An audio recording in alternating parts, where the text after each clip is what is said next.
السلام علیکم ورحمۃ اللہ وبرکاتہ۔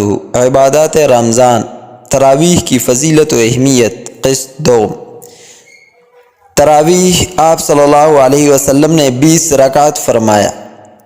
اسی پر حضرات خلفائے راشدین میں سے حضرت عمر رضی اللہ عنہ، حضرت عثمان رضی اللہ عنہ، حضرت علی رضی اللہ عنہ، دیگر صحابہ کرام رضی اللہ عنہم، ائمہ مجتہدین و حضرات مشائخ رحمہ اللہ عمل پیرا رہے۔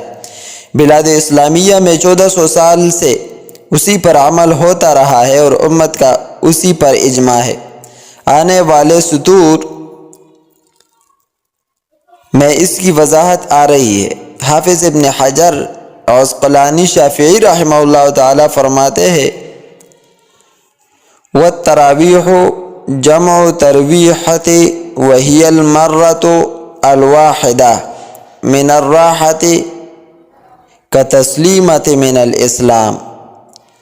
تراویح ترویحہ کی جمع ہے، اور ترویحہ ایک دفعہ آرام کرنے کو کہتے ہیں، جیسے تسلیمہ ایک دفعہ سلام کرنے کو کہتے ہیں۔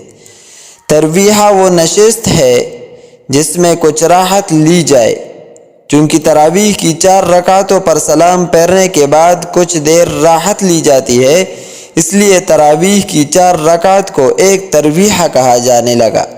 اور چونکہ پوری تراویح میں 5 تراویحیں ہیں، اس لیے پانچوں کا مجموعہ تراویح کہلاتا ہے۔ علامہ حافظ ابن حجر عسقلانی شافعی رحمہ اللہ تعالی فرماتے ہیں: جو نماز رمضان کے راتوں میں باجماعت ادا کی جاتی ہے، اسی کا نام تراویح رکھا گیا ہے۔